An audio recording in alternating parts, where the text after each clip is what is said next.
तो dear students, welcome in ASC starter. आज मैं आपको साइंस का टर्म वन का जो केवीएस का पेपर हुआ था वो करवा रहा हूँ। इससे क्या होगा, जो बच्चों का अभी तक टर्म फर्स्ट का एग्ज़ाम नहीं हुआ है साइंस का, तो उनको एक आइडिया मिल जाएगा कि पेपर कैसे आ सकता है।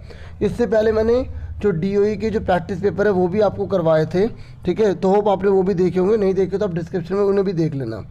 और मैं एक बार, क्योंकि अगर दिल्ली से बाहर के स्टूडेंट्स देख रहे हैं तो मैं एक बार चैप्टर्स के नाम बता देता हूँ जो आपके टर्म फर्स्ट में आ रहे हैं, ठीक है। अगर आपके वही चैप्टर है तो आप इस वीडियो को देख सकते हैं, इसका बेनिफिट उठा सकते हैं।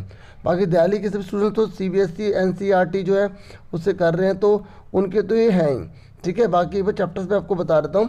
और उससे पहले एक बात और कि कुछ स्टूडेंट्स हैं जिन्होंने काफ़ी कंट्रीब्यूशन किया, जिन्होंने पेपर भी मुझे प्रोवाइड किया, ठीक है। जैसे हिमांशु हैं, निमित हैं, एक नमित भी हैं और मनीष, ठीक है। इन सबका बहुत बहुत शुक्रिया, ठीक है। ऐसे कंट्रीब्यूशन करेंगे तो और बच्चों का बेनिफिट होगा, ठीक है। तो अब मैं फटाफट जो है स्टार्ट कर देता हूँ, ठीक है, पेपर को। और पहले मैं बता रहा था चैप्टर्स। तो देखिए, एक चैप्टर तो है जो आ रहा है, मतलब एनसीईआरटी में वो दूसरा चैप्टर है और उस चैप्टर का नाम है मैटर, ठीक है, पदार्थ, ठीक है। इसमें आगे लिखा हुआ है कि इट्स नेचर एंड बिहेवियर, ठीक है। एनसीईआरटी के बुक में चैप्टर नंबर ये 2 है।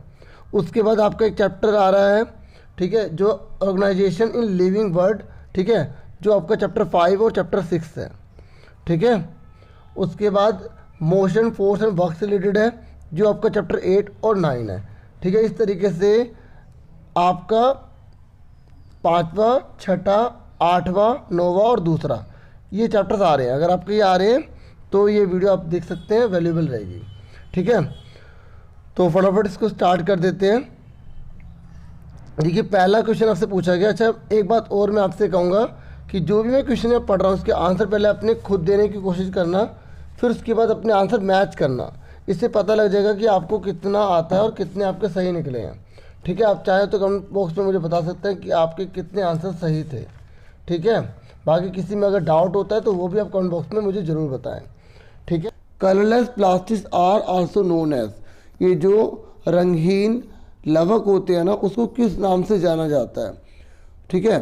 क्रोमोप्लास्ट के नाम से, क्लोरोप्लास्ट के नाम से, ल्यूकोप्लास्ट के नाम से या प्रोटोप्लास्ट के नाम से, ठीक है। देखिए, जो लवक अगर कलरलेस है ना तो वो वाइट कलर के होते हैं, ठीक है। तो वो है ना, उसको हम बोलते हैं ल्यूकोप्लास्ट। क्या बोलते हैं? ल्यूकोप्लास्ट। इसका बी आंसर है। अच्छा, मेरी एक आपसे रिक्वेस्ट है, आप आंसर अपने खुद देने की भी कोशिश करना, आंसर एक पेज पे लिखना, ठीक है, और वीडियो भी देखते रहना। उसके बाद आप देखना कि आपके कितने सही निकलते हैं एंड में, टोटल करके मुझे बताना कमेंट बॉक्स में, अगर आप बताना चाहते हैं तो, ठीक है।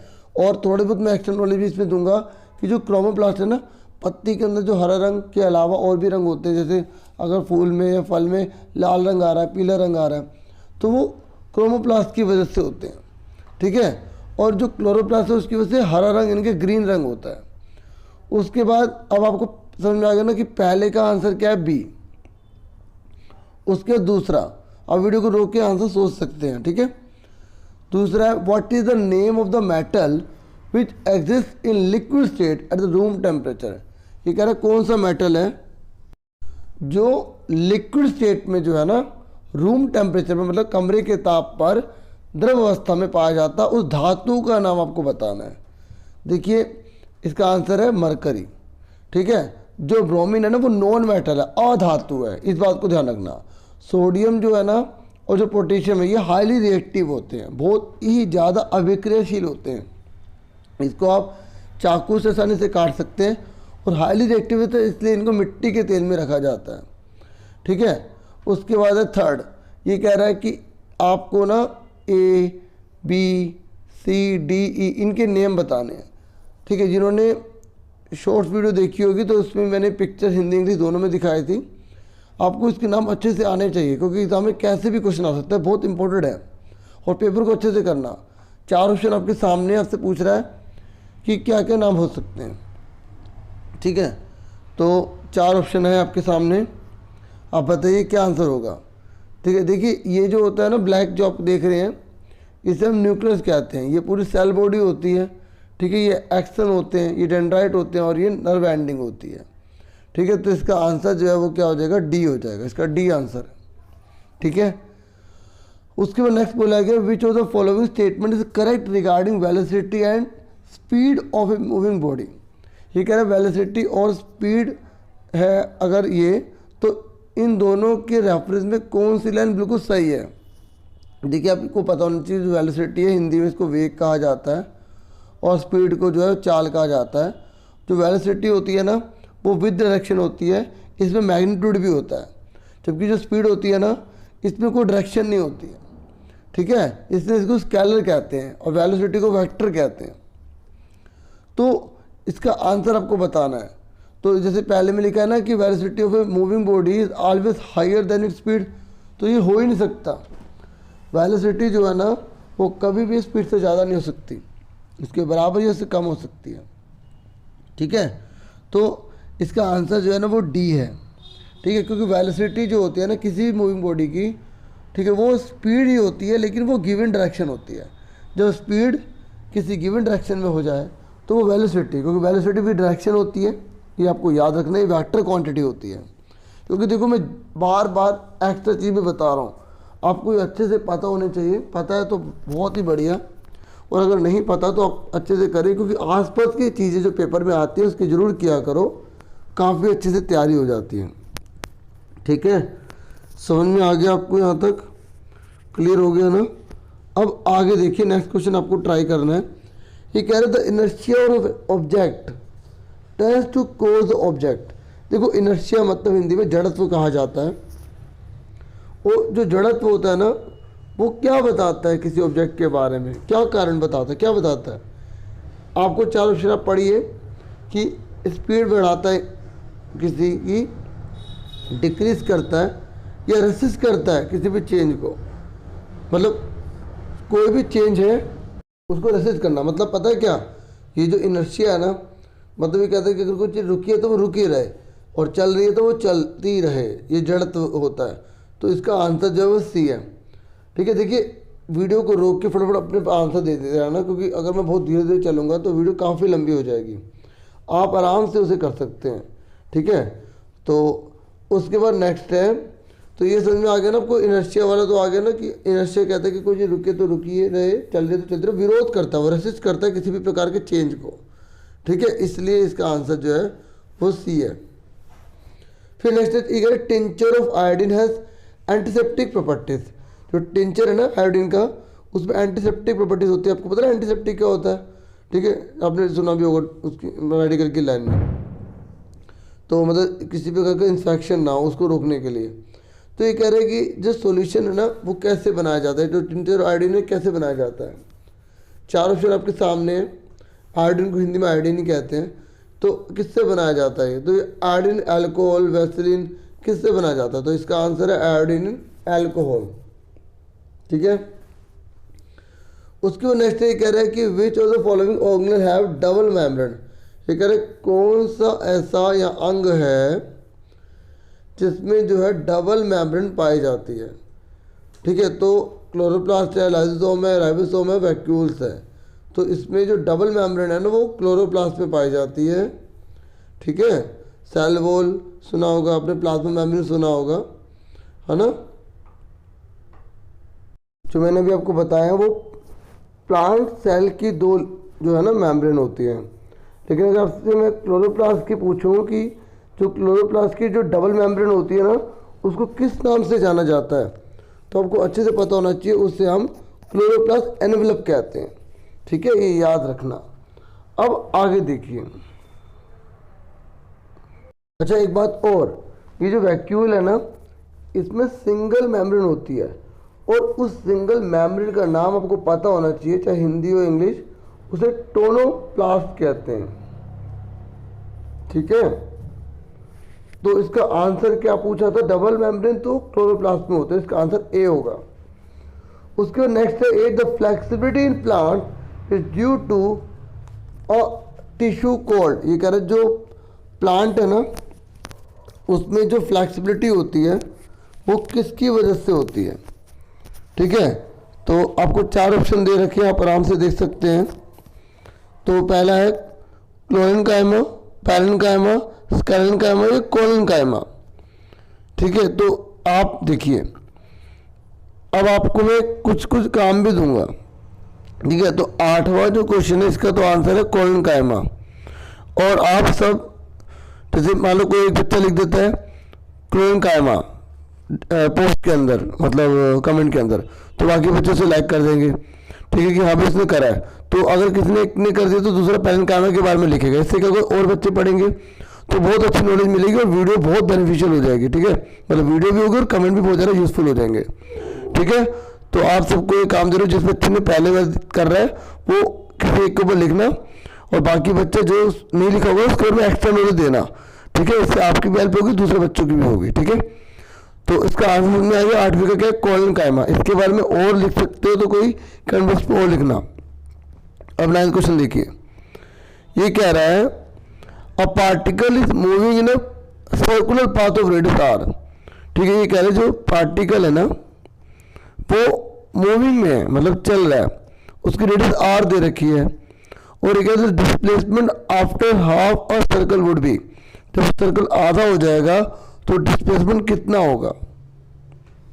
देखिए ये सर्कल है ना पूरा, तो इसने बोला है कि अगर हम हाफ गए हैं, मान लो यहाँ से स्टार्ट करा और ये हाफ गए, तो ये कह रहे हैं इसका डिस्प्लेसमेंट कितना होगा। देखो डिस्प्लेसमेंट को हिंदी में विस्थापन कहते हैं। आपको अच्छे से पता होना चाहिए कि डिस्प्लेसमेंट होता क्या है। देखिए पहला और अंतिम दोनों बिंदु के बीच की सबसे छोटी दूरी जो होती है उसे डिस्प्लेसमेंट यानी कि विस्थापन कहते हैं। तो हमें दे रखा है ये सेंटर होता है, इसकी रेडियस आर दे रखी है, और यहाँ से यहाँ तक की हमें डिस्प्लेसमेंट निकालनी है। तो डिस्प्लेसमेंट मैंने आपको क्या बताया, सबसे छोटी दूरी होती है। तो आप इस दूरी को ऐसे नहीं लोगे, सुन रहे हैं, आप इसको ऐसे लोगे, तो आर और आर कितने हो गए, 2r हो गए। तो इसका आंसर बताइए क्या होगा, 2r। इसका तो मैंने ऑप्शन आपको दिखाए नहीं थे, सीधा मैंने आपसे पूछ ही लिया। चलो आगे से थोड़ा सा इस पर ध्यान रखेंगे। ये कह रहा ब्रास क्या है। देखिए जो ब्रास होता है ना वो दो चीज़ें जो इसके अंदर मेन मिलाई जाती है और भी मिलाई जाती है, इसमें दो चीज़ें सबसे ज़्यादा मेन मिलाई जाती हैं, आपको पता होना चाहिए। इसके अंदर एक तो कॉपर और दूसरा जिंक मिलाया जाता है। ब्रास को कांसा कहते हैं, ठीक है, और इसमें जिंक और जो कॉपर है वो मिलाया जाता है, ठीक है। ये होमोजेनियस मिक्सचर होता है।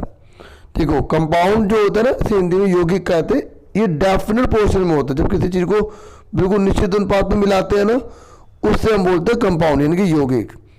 एलिमेंट में एक ही टाइप के पार्टिकल्स होते हैं, जैसे लोहा है, उसको जला दो कुछ भी कर दो लोहा ही तो रहेगा। जबकि कंपाउंड जो है ना वो डेफिनेट पोर्शन में जुड़ा है। जैसे पानी बनाने के लिए क्या चीज़ चाहिए होती है, हाइड्रोजन चाहिए होता है, ऑक्सीजन चाहिए होती है, तब जाके पानी बनता है ना, बनता नहीं बनता। तो इस तरीके से वो कंपाउंड कहलाएगा। और ये जो ब्रास है किसका एग्जाम्पल है, होमोजेनियस मिक्सचर का एग्जाम्पल है। होमोजेनियस को हिंदी में समांगी कहते हैं और हेटेरोजेनियस को विषमांगी कहते हैं। उसके बाद 11th, तो ये समझ में आ गया ना आपको, ब्रास किसका एग्जाम्पल है, होमोजेनियस का है। अब वो बोल रहे हैं 11th में कि इंटेस्टाइन जो है एब्जॉर्ब करते हैं डाइजेस्टेड फूड मटेरियल को। हमारी जो छोटी आंत होती है ना, जिसे शुद्रांत कहते हैं, वो फूड मटेरियल को डाइजेस्ट कर रही है। ये कह रहे what type of epithelial cell are responsible for that, मतलब हमारे इंटेस्टाइन में कौन सी एपिथेलियल कोशिका पाई जाती है, एपिथेलियल सेल पाई जाती है। तो आपको ये 4 दे रखे हैं, ठीक है। तो जैसे इसका आंसर मैं आपको बताता हूँ, इसका आंसर जो है वो है कोलमर एपिथेलियम, ठीक है। तो इसका आंसर क्या होगा, बी। क्या हो जाएगा इसका आंसर, बी। अब अगर किसी के पास टाइम का ये एक एफर्ट होता है, दूसरों के लिए करना भी चाहिए, तो इसके ऊपर कमेंट में 3-4 लाइन लिखना। कोई बच्चा इस पर लिख दे, कोई बच्चा इस पर, तो बाकी बच्चे पढ़ेंगे तो उनको बेनिफिट मिलेगा, ठीक है। मिलके करते ना सबका भला होगा, ठीक है। तो इसका आंसर क्या है, बी। उसके बाद आइए 12th, ये कह रहे which of the following element is not a metalloid. ये कह रहे हैं इनमें से कौन सा एलिमेंट है जो मेटलॉइड नहीं है। देखिए जो मेटलॉइड है ना वो उपधातु होता है, ठीक है।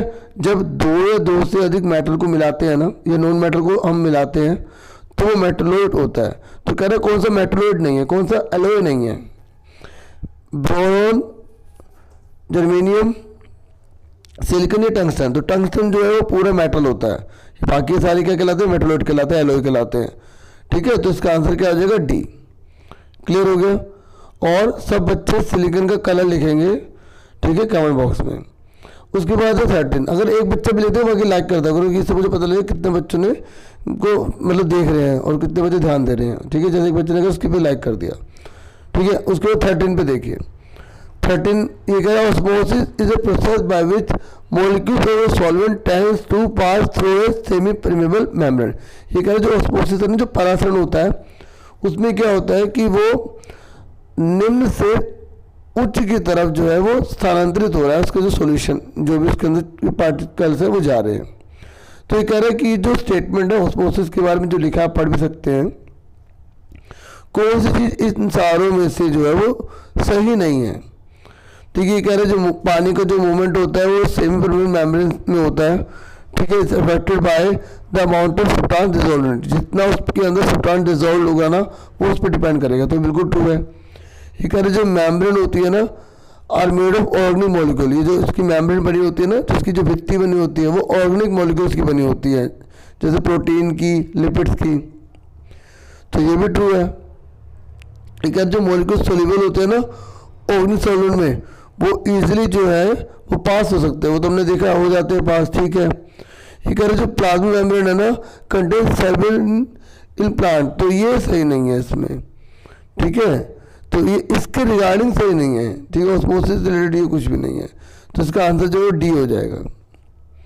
उसके बाद नेक्स्ट बोला गया है ये थर्ड लॉ मोशन जो है ना, ठीक है, एक्शन और रिएक्शन होता है, उसमें एक्शन का अपोजिट इक्वल रिएक्शन होता है ना, तो ये कह रहे हैं इनमें से कौन सी चीज़ सही है।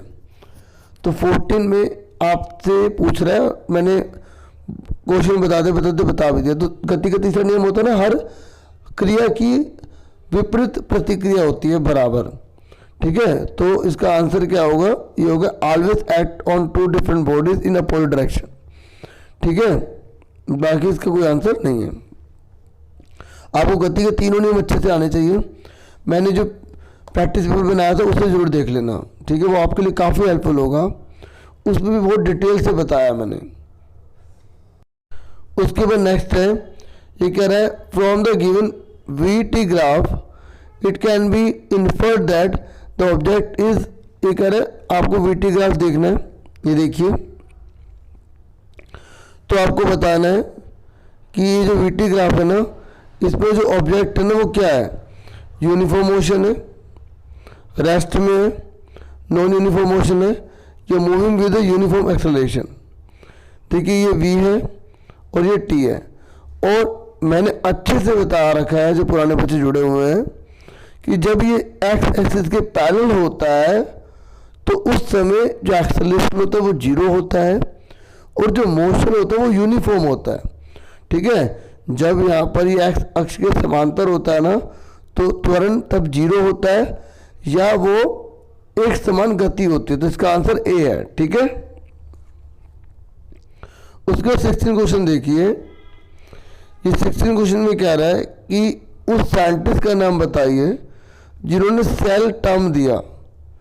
कौन है वो, रॉबर्ट ब्राउन है, हुक है, ठीक है, गॉर्बेचेव है, ठीक है, एंटन वॉन है। तो इसका आंसर जो है वो रॉबर्ट हुक है। अच्छा, लिविंग सेल के बारे में सबसे पहले किसने जो है बताया था, लिविंग सेल। ठीक है, तो उसके बारे में भी कमेंट बॉक्स में मुझे बताना।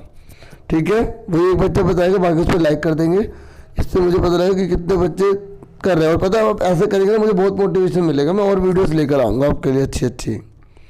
ठीक है, ये कह रहे which of the following is connective tissue. ये कह रहे हैं कौन कौन से इसमें से कनेक्टिव टिश्यू हैं। ठीक है, लिगामेंट, ब्लड, टेंडन, ये ऑल ऑफ दिस। देखिए ये सारे के सारे ही कनेक्टिव टिश्यू हैं। कनेक्टिव मतलब होता है जो दो चीज़ों उससे ज़्यादा को जोड़ते हैं। ठीक है, तो जैसे ब्लड है पूरी बॉडी में सारा सर्कुलेट कर रहा है ना, ठीक है, और लिगामेंट है, टेंडन है, ये सब क्या है, कनेक्टिव टिश्यू है। और देखिए आपको अच्छे से पता होना चाहिए कि जो लिगामेंट होता है वो बोन को बोन से जोड़ता है। ठीक है, और हिंदी मीडियम वाले इसको ना सर्च करके देख लेंगे। ठीक है, स्नायु किसको कहते हैं और कंदरा किसे कहते हैं, तो दोनों में से एक को स्नायु, एक को कंदरा कहा जाता है।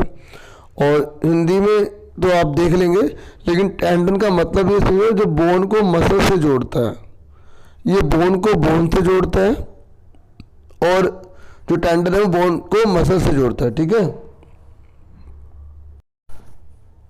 उसके नेक्स्ट है, ये कह रहा है एक पैसेंजर है, ठीक है, वो एक मूविंग ट्रेन में जा रहा है। भाई आप भी एक बार देखना कभी अगर आप जा रहे हो ना, तो उसने क्या करा, सिक्के को ना टॉस करा, उछाला, सिक्का पीछे की तरफ गिर गया। तो आप बता सकते हैं ऐसा क्यों हुआ। देखिए ट्रेन चल रही है, सिक्का जो है वो क्या हुआ, जो उछाला तो पीछे वो व्यक्ति के पीछे की ओर चला गया, उछाला तो ऐसे था, पीछे गिर गया। तो इसका मतलब पता है क्या है कि जो ट्रेन की जो स्पीड है ना वो और ये वेलोसिटी जो है वो और तरफ बढ़ती जा रही है, और ऐसी स्थिति में इसे एक्सेलरेटेड कहा जाएगा, त्वरण जो है ना वो कहा जाएगा, ठीक है। आपको पता होना चाहिए एक्सेलरेशन क्या होता है, ठीक है, चेंज इन वेलोसिटी। और जो वेलोसिटी बढ़ रही होती है ना तो एक्सेलरेटेड होती है, और अगर वेलोसिटी घट रही हो तो उसे रिटार्डेड कहेंगे। मान लो अगर उनने सिक्का उछाला होता, ठीक है, और सिक्का जो है ना वो आगे गिर जाता, ठीक है, तो उसका ट्रेन की स्पीड कम होती चली जा रही है, ठीक है। तो इसका आंसर क्या है, एक्सेलरेटेड आ जाएगा। तो होप आपको समझ में आ रहा होगा। गला थोड़ा सा आवाज़ आपको अजीब लग रही होगी, लेकिन मुझे पता है आप कोऑपरेट कर रहे होंगे। ये कह रहे हैं जो लाइसोसोम है ना उसको सुसाइड बाय क्यों कहा जाता है, जो लाइसोसोम है उसको सुसाइड बाय क्यों कहा जाता है। तो ये 19 है इसका आंसर है, क्योंकि इसमें जो एंजाइम होते हैं ना वो डाइजेस्ट कर सकते हैं सेल को, इसलिए अपने सेल को डाइजेस्ट कर सकते हैं एक तरह से, इसलिए वो सुसाइड कर रहे हैं। इसका आंसर क्या है, सी, ठीक है। उसके बाद हिंदी में लाइसोसोम को लाइसोमी बोलते हैं और सुसाइड बैग को बोलते हैं आत्मघाती थैली। लाइसोसोम को आत्मघाती थैली क्यों कहते हैं, क्योंकि ये कोशिकाओं को पाचन कर सकते हैं स्वयं की भी। ये कह रहा है बच्चों तो following not found in xylem tissue.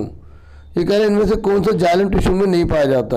अब कई बच्चे सोचते हैं कि जाइलम और फ्लोएम तो कॉम्प्लेक्स टिश्यू है और पैरेन्काइमा सिंपल टिश्यू है, तो ये तो होगा नहीं, यही यहाँ पे बच्चे मार खा जाते हैं, ठीक है। तो मैंने एक शॉर्ट्स वीडियो डाली है, जब आप चैनल में जाएंगे शॉर्ट्स में देखना, तो उसके मैंने बना दिया था ताकि आपको अच्छे से क्लियर हो जाए, मतलब पिक्चर दिखा रही थी, ठीक है। तो 20 का जो आंसर है ना वो है आपका सीव ट्यूब्स, क्योंकि ये ना फ्लोएम में पाए जाते हैं, फ्लोएम टिश्यू में पाई जाती है। पिक्चर्स अच्छे से कर लेना सारी की सारी, और नेमिंग के साथ कर लेना, ठीक है। ये सारी की सारी जो जाइलम टिश्यू में होती है चेक कर लेना आप, और ये सीव ट्यूब्स में होती है, मतलब फ्लोएम के अंदर पाई जाती है, मतलब हिंदी में फाइलम, ठीक है। और जाइलम को तो जाइलम ही बोलते हैं, ठीक है। बस इसका पढ़ना आपको आना चाहिए सही से, जाइलम।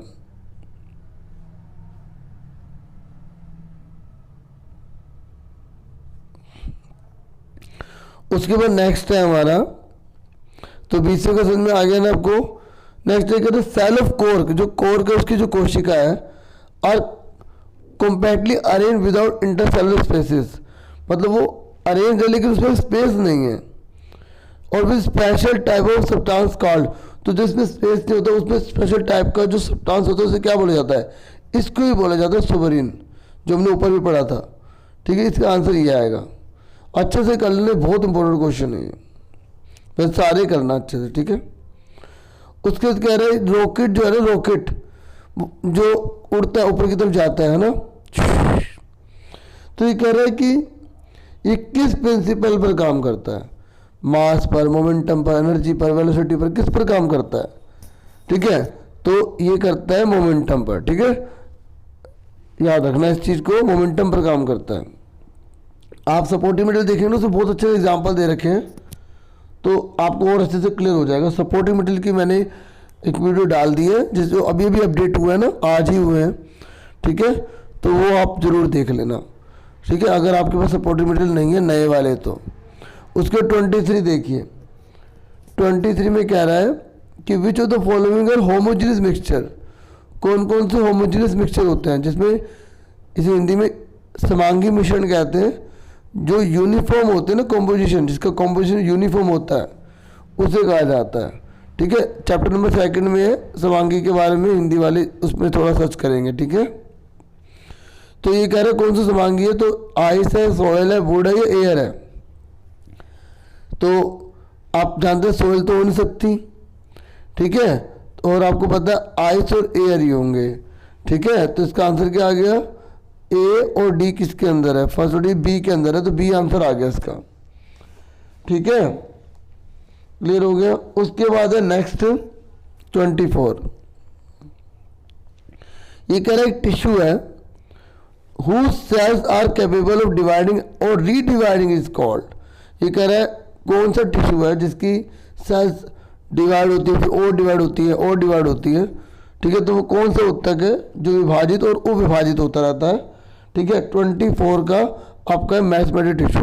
और देखो मेरी आपसे सबसे रिक्वेस्ट है, आप एनसीईआरटी को बहुत दिल लगा के पढ़िए, आपके बहुत अच्छे मार्क्स आएंगे, ठीक है। मैथ्स के लिए एनसीईआरटी सपोर्टिंग मटेरियल जरूर कीजिए, ठीक है, सपोर्टिव मटेरियल तो साइंस का भी कीजिए, ठीक है। और ज़्यादा इधर भागने की जरूरत नहीं, प्रैक्टिस पेपर आपको दे रखे वो कर लीजिए, और 2-4 जो पेपर्स हैं वो कर लीजिए, आप बहुत अच्छे मार्क्स ले आएंगे, ठीक है।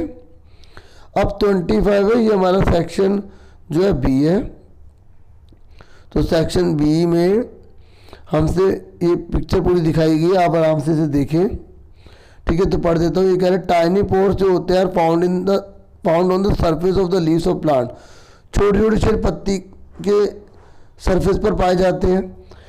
ये जो पोर्स होते हैं ना, छोटे छोटे छेद होते हैं, इनको स्टोमेटा हिंदी में रंध्र कहते हैं। ये कह रहे हैं ये जो स्टोमेटा होते हैं surrounded by the kidney shaped guard cell, और ये ना ऐसे किडनी जैसी शेप्ड होती है इनकी, देख रहे हो ना। ये कह रहे हैं provide many vital function to the plant, और बहुत वाटर में बहुत मेन काम करते हैं ये। पता है बच्चों, जैसे पानी ज़्यादा नहीं डालना बाहर, तो पानी को फिर बंद कर देते हैं, मतलब पानी बाहर ना जाए, और गैसों का एक्सचेंज वगैरह करते हैं, पानी को बाहर भी करने का काम करते हैं। अगर ज़्यादा पानी हो जाता ना तो उसे ट्रांसपिरेशन कहते हैं, मतलब वाष्पोत्सर्जन से पानी को बाहर भी कर देते हैं, ठीक है। तो बाकी इसके सारे नेमिंग अच्छे से याद होने चाहिए, आपको अच्छे से पता होना चाहिए किसका क्या नाम है। अब क्या बोल रहा है क्वेश्चन में, ये कह रहे which of the following function is not serve by the stomata for the plants, ये कह रहे हैं स्टोमेटा जो होते हैं ना वो इनमें से कौन सा काम नहीं करते। तो यहाँ लिखा है exchanges of gases particularly CO2 and O2 with atmosphere, आप 4 ऑप्शन देख सकते हैं आराम से। ये कह रहे CO2 O2 का जो है वो एक्सचेंज करते हैं, बिल्कुल ठीक। ये कह रहे loss of water in the form of vapour during transpiration, और पानी को भाप बना के उड़ा देते हैं जब इनमें वाष्पोत्सर्जन होता है, ये भी बिल्कुल ठीक है।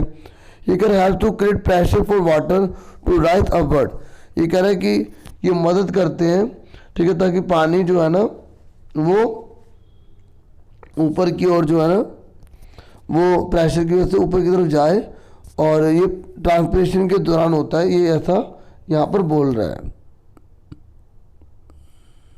लास्ट बोल रहा है कि help has the leave to carry out the process of plasmolysis, और ये प्लाज्मोलिसिस के प्रोसेस को पूरा करने के लिए करता है। देखो आपको मैंने एक असेसमेंट की भी वीडियो करवाई थी साइंस की, तो असेसमेंट पेपर सारे देख लेना। तो आपको मैंने इसमें बताया था जैसे जो खून जितना उसमें पानी चाहिए होता है वो उसके अंदर उतना ही ले लेता है, आइसोटोनिक वगैरह पढ़े थे ना आपने, तो उसको भी अच्छे से देख लेना, और प्लाज्मोलिसिस के बारे में और इस पर काम करना। इसका आंसर जो है वो ये होगा, क्योंकि ये जब हम पोर्स के लिए काम कर रहे हैं, स्टोमेटा की बात कर रहे हैं, तो ये स्टोमेटा नहीं करता, ठीक है। तो ये इसका आंसर होगा डी। उसके बाद 26 है, इसके ऊपर लिखना जरूर, ठीक है, कमेंट बॉक्स में थोड़ी मेहनत करके। अब ये कह रहा है कि which of the following graphs show the object to be stationary, ये कह रहा है कौन सा इसमें वस्तु है, कौन सा जो चित्र है वो जो ये दिखा रहा है कि वस्तु जो है ना वो रुकी हुई है। क्या है स्टेशनरी, मतलब क्या रुकी हुई है, स्पेलिंग देख लो अच्छे से, ठीक है। तो वो कह रहे हैं वो स्थिर अवस्था में कौन सी है, मतलब टाइम बीतता जाए गाड़ी चले ना, वही तो होगा। तो ये है वो, याद रखो। देखो यहाँ पे टाइम और डिस्टेंस ग्राफ है, और अब आप कहोगे सर अभी आपने एक पहले भी करवाया था उसमें आपने यूनिफॉर्म बोला था, ये देखो यहाँ पर टाइम और वेलोसिटी थी, यहाँ पर वेग था, क्या था वेग, ठीक है। इसलिए हमने बोला था कि यूनिफॉर्म मोशन होगा या यहाँ पर एक्सेलरेशन 0 होगा, बताया था ना मैंने। लेकिन इस वाले क्वेश्चन में यहाँ पर दूरी और समय लिखा है, और आप देखिए टाइम बीतता जा रहा है, दूरी बढ़ ही नहीं रही है, इसलिए इसका मतलब ये रुकी हुई है, तो इसका आंसर बी आ जाएगा। क्लियर हो गया? ये क्या यूनिफॉर्म मोशन है। देखो अगर यहाँ वी और टी लिख देंगे ना, तो ये भी यूनिफॉर्म मोशन है और ये भी यूनिफॉर्म मोशन है, ये भी एक समान गति है, ये भी एक समान गति है, ठीक है। और यहाँ पर वेलोसिटी टाइम लिखा है, ये देखो ये दोनों सेम बात कह रहे हैं, ठीक है। सुनो कि ये भी यूनिफॉर्म मोशन है, ये भी यूनिफॉर्म मोशन है, ठीक है। और ये तो इसके बारे में क्या बताएं आप। उसके 27 देखिए, 27 में बोला है ये जो टिश्यू है ना, टिश्यू ये क्या होते हैं, तो इसका मैं सीधा आंसर ही बोलूँगा। टिश्यू जो होते हैं बच्चों, इसे हिंदी में उत्तक कहा जाता है। ये ग्रुप ऑफ सिमिलर सेल होते हैं जो फंक्शन एक साथ करते हैं to carry out a specialise activity, ताकि स्पेशलाइज एक्टिविटी हो सके, ठीक है। इसका आंसर बी है।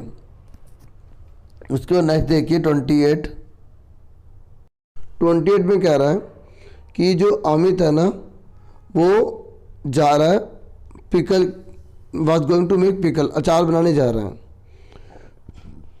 और सॉरी, अमित की मदर जो है वो जा रही हैं अचार को बनाने। For this she cut the vegetable into small pieces, इसके लिए वो सब्जियों को छोटे छोटे टुकड़ों में तोड़ देती है। उसके बाद कह रहा है and put them in the sun, और सूरज की रोशनी में से रख देते हैं फॉर फ्यू आवर्स, कुछ हफ्तों के लिए, सॉरी कुछ घंटों के लिए। फिर Amit was observing all her activities very curiously, Amit जो है ना वो बहुत ही ध्यान से देख रहा था उसकी मम्मी जी क्या कर रही हैं। एंड आस्क्ड हिज मदर, और अपनी मम्मी जी से पूछता है why she had put the salted vegetables in the sun. उन्होंने बोला कि ये जो सॉल्टेड वेजिटेबल है ना, ये आपने जो है यहाँ पर क्यों रखा है, ठीक है। तो among the following what might be the most appropriate answer of the question, तो इसका सबसे अप्रोप्रिएट आंसर क्या होगा। देखो उसकी मम्मी ने क्या करा है, धूप में तो रखा ही रखा है और ऊपर से उस पर जो है नमक भी छिड़का हुआ है, ठीक है, और उसको धूप में रख दिया है। आखिर इन्होंने ऐसा क्यों करा। पहला है कि उन्होंने सो दैट द पिकल में गेट एक्स्ट्रा फ्लेवर, ताकि जो अचार है उसमें फ्लेवर आ सके, इसलिए रखा है उन्होंने। So that the cut vegetable में ऑब्जर्व विटामिन डी, ताकि जो वेजिटेबल काटी हुई है वो विटामिन डी को एब्जॉर्ब कर सके as the nutrient from the sunrise, ताकि सूर्य की रोशनी से वो एक विटामिन डी के रूप में न्यूट्रिशन मिल सके, इसलिए। सो दैट द वेजिटेबल्स में लॉस ऑल द वाटर, ताकि जो वेजिटेबल्स हैं वो सारा का सारा पानी जो है वो खो दे by diffusion and evaporation and become dry, और वो सूख जाए, ठीक है। देखिए बिल्कुल सही है ये आंसर। देखिए जब हम नमक को छिड़कते हैं ना, तो वहाँ पर डिफ्यूजन का प्रोसेस हो जाता है, ठीक है। जो पानी जो उसके में भरा हुआ है ना, सारा जो भी सब्जियाँ कटे, तो वो हाई कंसनट्रेशन लो कंसनट्रेशन की तरफ पानी जाने लग जाएगा, नमक की तरफ जाने लग जाएगा, नमक गीला हो जाएगा, और जब नमक गीला होगा तो सूर्य की रोशनी से वो फिर से ड्राई हो जाएगा, ठीक है, भाप बन के उड़ जाएगा। इसलिए इसका आंसर जो है वो सी होगा, ठीक है। बाकी तो इसे पढ़ना आप चाहे तो पढ़ सकते हैं। उसके बाद 29 में कह रहा है which of the following can sometimes be zero, ये कह रहा है इनमें से कौन सी चीज़ जीरो हो सकती है। देखिए मैंने आपको अच्छे से बताया था, अगर आप इस पॉइंट पर हैं और घूमकर वापस इसी पॉइंट पर आ गए तो आपकी डिस्टेंस तो टोटल होगी, लेकिन डिस्प्लेसमेंट जीरो होगा, क्योंकि मैंने अभी आपको बताया था जो डिस्प्लेसमेंट को हिंदी में विस्थापन कहते हैं। पहला और लास्ट के बिंदु के बीच की दूरी जो होती है वो डिस्प्लेसमेंट कहलाती है, और अगर आप उसी पॉइंट पे वापस आ जाओगे तो डिस्प्लेसमेंट जीरो हो जाएगा। तो आपसे पूछ रहा है कि कौन इसमें से जीरो हो सकता है, डिस्प्लेसमेंट, डिस्टेंस, कोई भी नहीं है, दोनों। तो इसका आंसर क्या है, ए, ठीक है, डिस्प्लेसमेंट। अब उसको 30 क्वेश्चन में कह रहा है कि एक गोलकीपर है, ठीक है, in the game of football, और वो फुटबॉल की जो है गेम में पुल्स हिज हैंड, अपने हाथ को पीछे की तरफ ले जाता है, backward after holding the ball, ball को होल्ड करते हुए पीछे की तरफ ले जाता है, ठीक है। तो आपसे ये बोल रहा है कि चोट, तो बॉल को नीचे पीछे, ताकि जो उसके पास आ रही है ना बॉल उसके हाथ में, वो उसको पीछे की तरफ ले जा रहा है। This enable the goalkeeper to, ये जो ऐसा कर रहा है वो, इससे क्या इनेबल होता है। पहला A, exert large force on the ball, कि वो बॉल पर जो है बहुत ज़्यादा फोर्स लगा रहा है, इसलिए ताकि फोर्स बढ़ जाए, ठीक है, उसके हाथ में जो बॉल है उसका, या मोमेंटम को चेंज करने के लिए, या जो मोमेंटम को चेंज इंक्रीज करने के लिए कह रहा है। और डी में कह रहा है कि जो मोमेंटम है ना उसको डिक्रीज करने के लिए, उसका जो रेट है वो डिक्रीज हो जाए। मोमेंटम मतलब हिंदी में होता है संवेग, तो संवेग की दर को कम करने के लिए कौन सा कारण है इसका, ठीक है। तो जिन्होंने डी सोचा है ना वो बिल्कुल ठीक है, वेरी गुड। अब 31 में असर्शन है और रीज़न है, तो यहाँ ए और आर बोला गया ट्रू अगर होंगे और आर करेक्ट होगा तो ए पे कर देंगे, दोनों ट्रू होंगे लेकिन आर सही से एक्सप्लेन नहीं होगा तो बी पे कर देंगे। ए ट्रू है आर फॉल्स है तो सी, ए फॉल्स है और आर ट्रू है तो डी कर देंगे। अब देखिए 31 में बोला गया कि 2 elements are liquid at room temperature, ये कह रहा है 2 एलिमेंट्स है वो लिक्विड है रूम टेम्परेचर पर, ठीक है। तो देखो ध्यान समझ लो, 2 एलिमेंट बोल रहा है और वो कह रहे हैं लिक्विड है रूम टेम्परेचर पर, तो वो मरकरी और ब्रोमीन है। देखिए मैंने आपको शुरू में दिखाया था, मैं आपको दिखाता हूँ। तो अगर आपने शुरू में ध्यान दिया होगा, ठीक है, तो आप देख रहे होंगे यहाँ पर, मैं आपको दिखाता हूँ। ये देखिए यहाँ पर बोला था ना कौन सा लिक्विड स्टेट में मेटल होगा, तो मैंने इसका आंसर मरकरी बताया था। मैंने आपको बताया था ना ब्रोमीन जो है वो नॉन मेटल है, लेकिन दोनों के दोनों क्या है, एलिमेंट है, ठीक है। सुन रहे मेरी बात। तो 31 का जो है आंसर, इसका मतलब ये बिल्कुल ट्रू लिखा है। और मैंने आपको बताया था दोनों लिक्विड होता है, मरकरी क्या है मेटल और ये नॉन मेटल है, ठीक है। बताया था ना मैंने आपको, अच्छे से बताया था, ठीक है। तो ये तो ट्रू लिखा है। ये कह रहा है रीज़न के कि मेटल जो होता है वो कंडक्ट हीट एंड इलेक्ट्रिसिटी।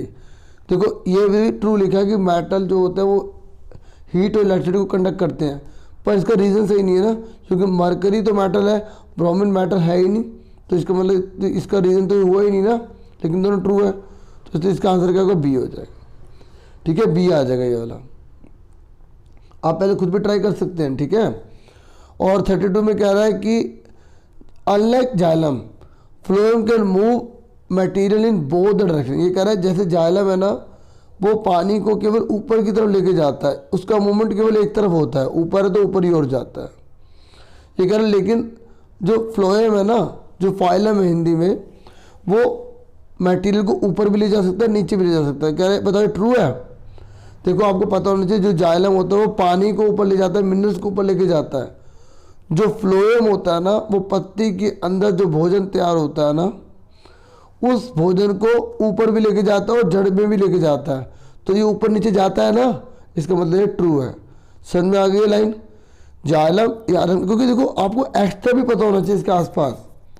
तो जाइलम होता है ना वो केवल ऊपर की ओर ही मूवमेंट करता है, जबकि फ्लोएम जो होता है, फाइलम जो होता है वो ऊपर और नीचे हर जगह जाता है, क्योंकि उसे जड़ को भी खाना पहुँचाना है, उसे ट्विक्स को भी पहुँचाना है, उसे टिप को भी पहुँचाना है, जो रूट है और जो स्टेम है उनकी, ठीक है।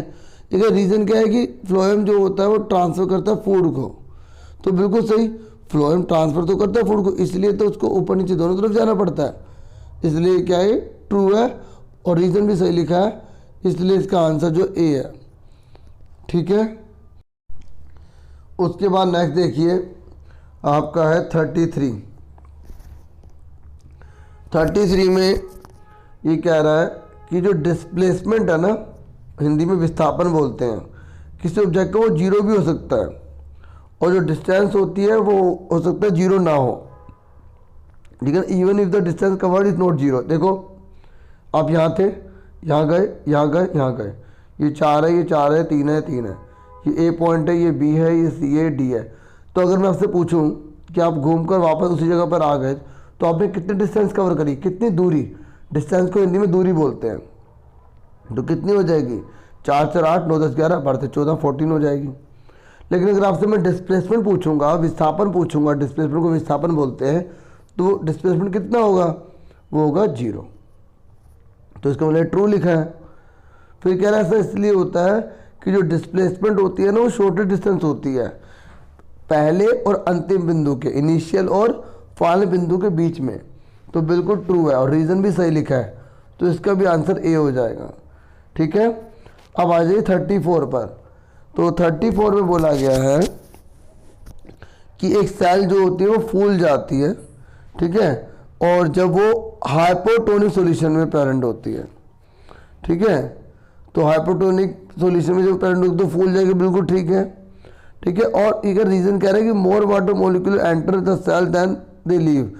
ये कह रहा है ऐसा इसलिए होता है क्योंकि पानी ज़्यादा एंटर कर जाता है और जितना वो छोड़ता है उससे ज़्यादा, तो ये बिल्कुल ठीक है, इसीलिए ऐसा होता है, ठीक है। तो इसलिए इसका आंसर क्या हो जाएगा, ए। उसके बाद जो है आप ये चैप्टर नंबर 5 में अच्छे से देख लेना, एक बार और अच्छे से समझ लेना। सपोर्टिंग मटेरियल में पिक्चर भी बनी हुई है, बाकी पीरियोडिक 1 और जब साइंस के पेपर और प्रैक्टिस पेपर आप देखेंगे, पीरियोडिक नहीं कहना था, और असेसमेंट देखेंगे तो मैंने उसको पिक्चर के साथ भी समझाया होगा, ठीक है। तो अब ये कह रहा है 35 में, ये कह रहा है heterogeneous mixture in which the solute particle do not dissolve. ये कह रहा है जो हेट्रोजीनियस मिक्सचर होते हैं, ठीक है, in which the solute particle do not dissolve, जिसमें जो सोल्यूट पार्टिकल होते हैं ना वो घुलते नहीं है। हाइड्रोजन को हिंदी में विषमांगी बोलते हैं। ये कह रहा है उसके अंदर जो सोल्यूट पार्टिकल होते हैं, जो विलय के कण होते हैं, वो घुलते नहीं हैं और वो suspended through out the solvent, और जो है ना एंड सस्पेंडेड में सस्पेंडेड रहते हैं पूरे सॉल्वेंट के अंदर एंड सोल्यूट के अंदर, पार्टिकल्स के अंदर, ठीक है। और हम इसको अपनी आंखों से देख भी सकते हैं। तो ये कह रहे हैं इनमें से कौन होता है, क्या नाम होता है इसका, ठीक है। तो इसका आंसर हो जाएगा सस्पेंशन, यानी कि निलंबन। उसके बाद नेक्स्ट है, Anjali wanted to eat rice and kidney beans. वो राइस और किडनी बीन्स को खाना चाहती है। शी रिक्वेस्टेड हर मदर, वो अपनी मम्मी जी से रिक्वेस्ट करती है to cook the same on the next day, कि इसी को अगले दिन बनाए। फिर क्या होता है, एट नाइट हर मदर, और रात में फिर मम्मी जी ने क्या करा कि एक कप ऑफ किडनी बीन्स लिए and put them in a container having the some water, और पानी के अंदर भिगो दिया उसे, ठीक है। And the kept the container covered overnight, और उसको ढक के रख दिया। फिर अगले दिन जिस दिन बनाना था ना, उन्होंने देखा कि जो किडनी बीन्स है वो फूल गए हैं, ठीक है, और रेडी है कुक करने के लिए, पकाने के लिए। आप बता सकते हैं बच्चों ये कौन सी परिस्थिति कहलाती है जो पानी का जो किस तरीके से कंसंट्रेशन उसके अंदर गया, ठीक है, वो फूल गए, तो क्या होता है, ऑस्मोसिस होता है, डिफ्यूजन होता है, बायोजेनिस होता है, ये ऑल ऑफ एबव होता है। पानी का ट्रांसफॉर्मेशन हुआ ना, इससे ऑस्मोसिस कहेंगे इसको, ठीक है। इसका फर्स्ट आंसर है। ये कह रहे हैं choose the correct option among the following. अच्छा,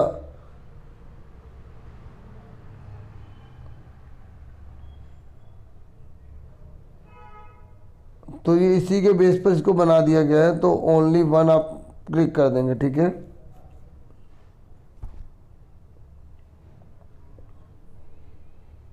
ठीक है, उसके बाद 37 पर आइए। ये कह रहे हैं the protein and lipids are essential for building the cell membrane, ठीक है। तो ये जो प्रोटीन और जो लिपिड्स होते हैं ना, ये बहुत इंपॉर्टेंट होते हैं सेल मेम्ब्रेन को बनाने के लिए, ठीक है। तो ये किसके द्वारा मैन्युफैक्चर्ड किए जाते हैं, कौन बनाता है इसको, प्रोटीन और लिपिड का निर्माण कौन करता है, एंडोप्लाज्मिक रेटिकुलम करता है, माइटोकॉन्ड्रिया करता है, गोल्जी एपेटाइटिस करता है, वैक्यूल करता है। अब इसके बारे में भी आप जरूर लिखेंगे कमेंट बॉक्स में। इसका आंसर तो एंडोप्लाज्मिक रेटिकुलम है, ठीक है। और आपको RER और SCR दोनों के बारे में पता होना चाहिए, ठीक है। एंडोप्लाज्मिक रेटिकुलम जो है ना, उसको 2 पार्ट में डिवाइड किया जाता है, ठीक है। एक होता है रफ एंडोप्लाज्मिक रेटिकुलम, एक होता है स्मूथ एंडोप्लाज्मिक रेटिकुलम। हिंदी में बोलते हैं अंतर्द्रव्य जलिका बोलते हैं, जिसमें मैंने सर्कल मारा ना ए, अंतर्द्रव्य जलिका बोलते हैं। 2 प्रकार की होती है, खुरदरी अंतर, ठीक है, और दूसरी होती है चिकनी अंतर्द्रव्य जलिका, ठीक है। खुरदरी अंतर्द्रव्य जलिका और चिकनी अंतर्द्रव्य जलिका। माइटोकॉन्ड्रिया को माइटोकॉन्ड्रिया कहा जाता है। ये powerhouse of the cell कहलाता है। इसका आंसर तो ए है, लेकिन थोड़ा बहुत मैं आपको बता रहा था, लेकिन हाँ आपने खुद लिखना है इसके बारे में, ठीक है। आगे देखिए 38। तो इससे कोई वीडियो ज़्यादा बड़ी नहीं हो पाएगी और इससे आपका भी कंट्रीब्यूशन रहेगा, तो मुझे भी अच्छा लगेगा कि भाई बच्चे मेरे साथ है तो मेरे को और कराना चाहिए। ये कह रहे थे slope of velocity time graph. जो वेलोसिटी टाइम ग्राफ होता है ना, वो हमें क्या बताता है। देखो स्लोप बोला है, स्लोप देखो यहाँ वेलोसिटी है और यहाँ टाइम है, ठीक है। तो स्लोप बोला है तो या तो वो ऐसे होगा या वो ऐसे होगा। अब ऐसे है तो मतलब इसका मतलब जो वेलोसिटी उसकी घट रही है और यहाँ पे वेलोसिटी बढ़ रही है, और जो वेलोसिटी बढ़ती है तो उसे हम एक्सेलरेशन कहते हैं। वेलोसिटी को हिंदी में वेग कहा जाता है। अब तक तो याद भी हो गया होगा। और यहाँ पे इसको जब नीचे जा रहा होता है तो डिक्लेरेशन कहते हैं, इसे रिटार्डेशन कहते हैं। और आप लिखेंगे कि एक्सेलरेशन का जो उल्टा होता है, ठीक है, जो त्वरण का उल्टा जो होता है उसे हिंदी में मंदन कहा जाता है। उसको और किस नाम से जाना जाता है वो आप लिखेंगे, ठीक है। डिक्लेरेशन है, उसको किसी और नाम से जाना जाता है, वो क्या होता है। क्वेश्चन नंबर जरूर लिखना, नहीं तो ऐसे बच्चों को पता नहीं चलेगा, ठीक है। समझ में आ रहा है ना बच्चों। इसका आंसर क्या आएगा बच्चों, एक्सेलरेशन आएगा, ठीक है।